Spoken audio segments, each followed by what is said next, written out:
Welcome back to the State of Survival Dimension. We're going to be talking about HumanitZ, and not just anything about HumanitZ. I want to talk about their scenario that just got introduced 2 updates ago called the Wave Survival. This is such an interesting thing inside of a survival game that's supposed to be open world and crafting, that there's these little scenarios that you can play. And I have to say, the Wave Survival was challenging. Yeah, I was kind of interested to see what it was going to be like to survive waves of water in a zombie game. I never got that far. I just dealt with zombies the whole time. Oh, see, my zombies just walked by. They did like the little princess wave in their cars. No, you little idiot. Let's go ahead and be serious. No, this was a fun challenge because it's just not surviving waves and waves or hordes of zombies, or Zeeks as they call them. You actually had another objective, which is to get a generator up and running. And you're in this like small neighborhood that's very walled off, and you kind of have to find the materials to fix up the generator to more or less escape, I believe.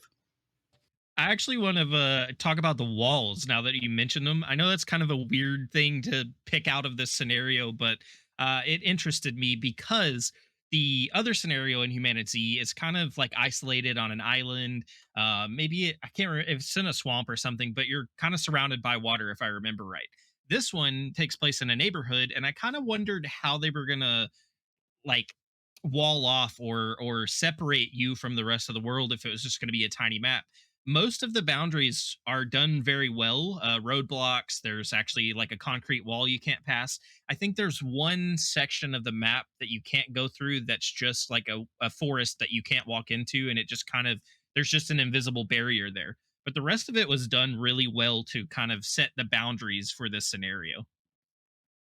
Yeah, and I also liked that they added sounds next to the walls. Like in different areas, you would hear different sounds going off. Like I heard a gun going off. I heard somebody crying and yelling in the background on one. The other side of the kind of wall area, you could hear a bunch of Zeeks and stuff. It sounds like they're trying to break the concrete wall, but they can't, kind of stuff. And I liked a little bit of ambiance that they can created it. I know one of the developers, Dara, is actually one who made a lot of this, and he's very proud of it. And I have to say, honestly, just the wall area, it is so weird. We're talking about just the walled off area, but it did make it fun. Like it wasn't just a big concrete wall around all of it. There was like, there was some cars with down telephone poles. There's a big huge ditch that you can get through, and et cetera, et cetera. It looks like they took the time to not only make the playable area good, but also to make the around area, tell you the truth, you can't get past here, but they added some other things to make it more enjoyable.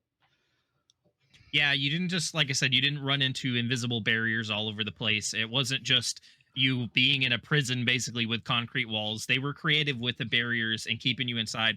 And it felt like there was a reason for you to be trapped in this neighborhood and staying there and trying to get the generator running or the power back on. I had a lot of fun facing the waves of the zombies. I think I only got to wave 4, and I did it for like 6 attempts. Like I was really trying hard to survive. And each wave begins not only more zombies, but they become harder. So, like, if you folks don't know the kind of Zeeks they have in Humanity, they have basic shambling Zeeks, they have faster kind of walking Zeeks, then they have sprinters, which are like really skinny people, usually can take them out with one swing. Then they have big muscle bound guys who can run straight at you. They can take quite a bit of hits. Then there is the Zeeks that have like a little bit of chemical coming out of them. They have the big bloater ones. Then there is the leapers, and then I think there's one I'm missing. Hazmat guys. But all of these are slowly introduced in each wave, and by the time you get to wave 4, the big muscle bound guys who take a lot of hits, like 4 or 5 of them come with that wave. And if you don't know how to beat these guys or how to actually strife them, it can be really challenging. I think I made it one wave past the big muscle guys. The big muscle guys showed up for me the first time when the first airdrop came in, and there was only like 4 or 5 of them, so it wasn't terrible. But not having those guys at all, and then hearing the helicopter come in and drop the airdrop, and then just all of a sudden having 4 or 5 of those guys charging you was horrifying. By the way, just out of nowhere, but I I didn't have this happen every other round, but my first round, I guess the RNG was on my side because I was really well equipped. I had several melee weapons before the first horde started. I had several guns. I had plenty of ammo, and to the point where I was comfortable enough for the first wave to come through that I was using my ammunition instead of saving it. Instead of going melee, I was burning through my ammunition. I regretted that by like the third wave because I couldn't find any more ammunition after that. I had to take on most of those big muscle bound guys with melee weapons, which is part of the reason why it was so horrifying, and also the reason why I didn't make it past wave five. But you mentioned airdrop. Tell the folks about like how you know an airdrop is coming. You mentioned something about a helicopter and stuff. Well, it's kind of a telltale sign when you hear a helicopter flying overhead. That's usually how you know the airdrop's coming. It's a pretty good sign. You can pretty much bet on that. One thing about the airdrops is, unless I'm mistaken, all of, if not most of, the equipment and tools you need to get the generator running come in the airdrops. At least for Oh. me, that's the only place I could find anything. That's the only time that first airdrop that came in is the only time that I made any progress on getting the generator running. And by progress, Was I it mean the I got an alternator? alternator, and that was it. Yeah, the Ah, alternator and okay. nothing else. I think we're kind of starting to get the progression of this wave survival. You survive so many waves. A helicopter comes in and drops off a airdrop, and that has one of the pieces to get the generator running. So I wonder if every time the helicopter comes, it doubles how many waves you have to survive, or something like that. The only thing about the wave system that I didn't like or I would like to see adjusted was the time between the waves. Hmm. And maybe that's just part of the difficulty and what made it hard. I was hoping to get like a little bit of time between to craft stuff or to do a little bit of searching or to find items or to supply, eat some food, drink some water. There's still food and water seem to be like slightly important in this scenario, but it doesn't seem to go down as quickly as in your normal survival sense.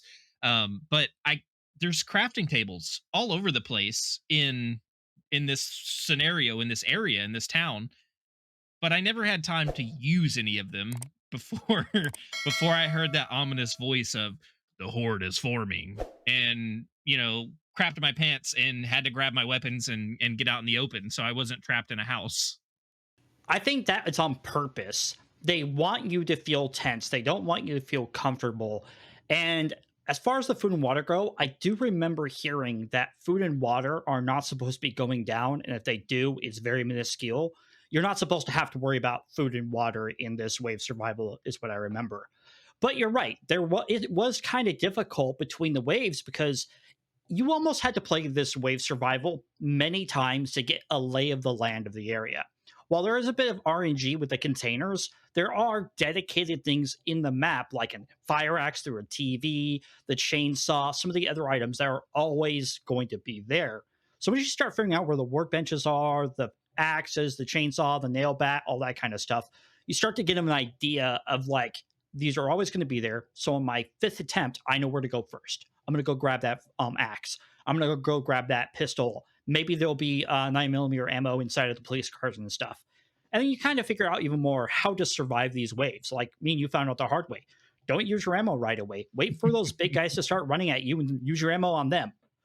One thing I really like that they did for both difficulty's sake and to make you play this scenario more is you can't just go find the stuff you need to get the generator up and running out in the world. I thought I had the biggest big brain moment of my entire life when I played this scenario, and I ended up getting one of the hordes down to one zombie or one Zeek. It's crawling. I can get away from it easy, and I realize no other horde forms if I leave that one alive. So I'm just running around the map, just looting and taking my time and going through containers, waiting for to hear the noise of the Zeek crawling up behind me, and then I go to another part of the map, and I'm like, man, this is going to be so easy. I'll just loot every container. I'll find all the stuff I need. I'll craft what I need if I need to. all to realize I didn't find a single piece until I got through to what wave 5, 4 or 5 for the airdrop, and that's the first time I got a piece. Like I said, I really honestly thought I had the system figured out, and I would just be able to leave one zombie alive and just take care of the generator at my leisure. All to find Ah, you're out that metaing it. that didn't work. Also, I ended up losing that crawler zombie to the point where I stood in the middle of the street for a good 15 minutes waiting for it to find me so that I could finally end it to start the next wave. I had to just end up quitting that session because the that crawling Zeek never found me and I couldn't find it again. That's actually something good you bring up. Our feedback on the scenario. I think there should be a in the calculation of how many Zeeks are left. Honestly, I think there should be, if there are two or less Zeeks left, it just moves on after like a certain amount of time has passed. Because on my third try, that happened to me, and I did not main them to be crawling on the ground. And I couldn't find it. I literally looked all over for like 15 minutes and I couldn't find it. So I think would be cool. There would be cool if it had a cooldown that said, "Hey, there's only two Zeeks left on the entire map. Just take them out and start the next wave." I would have liked to see the generator more prominently made. Like I would like, I know, yellow paint, this is where you climb or whatever. For the first two times I was playing, I couldn't find that generator. I thought it was on the side of a house. I went to the quarry pit. I went into that big survivor house with all the tools in the shed, and I couldn't find it. And the next thing I know, I'm running away from the Zeeks and I see these metal panels. And I'm like, that's not a generator. I looked at it. It's a generator. But the reason why it was confusing to me is because all of their generators on their houses that we've seen in the open world are silver gray boxes. They're not flash panel with a little bit of width coming out of a wall. Yeah, I accidentally found the generator. I was even looking for it when I first started. I was just trying to get my bearings and gather equipment. I knew there was hordes coming, so I was like, I need weapons. And eventually, I just happened to walk by where the generator is, and seen, the prompt, press F to interact, and was like, oh, what's this? And hit the button. And that's when it prompted me to add what the 5 items that it is to get it running, 4 or 5 items. Speaking of accidentally finding that, there's a couple of other things that you can gather equipment to and insert them much like you can the generator and get them running. So I don't know if those are things that are going to assist you in getting the generator running, or if getting the generator running isn't quite the end game for the whole scenario. Is there more? Do you need those other tools and workbenches running before you can finish getting the generator running? I don't know. I didn't survive long enough to find out. You know what? Maybe that's the point of the generator being harder to find, is that once again, you have to play this scenario multiple times to find, get comfortable with things, and you stumble upon the generator eventually. But yeah, were the items that you found that you could fix up like static, like you couldn't pick them up and move or anything like that? Yeah, I'm trying to remember exactly what they were. It was workstations, if I'm not mistaken. So Oh, it was okay. pieces, kind of like what you have to do with the radio tower in the actual story mode. You have to add pieces to the radio tower to get the radio tower working. It was something like that. It wasn't something I could pick up and move and change and anything like that. Well, folks, this has been our take on HumanitZ's Wave Survival. Join me in thanking Dimension 119 and Red Falcon for always being here for the show and keeping it running. Ta-ta for now. See you in another dimension.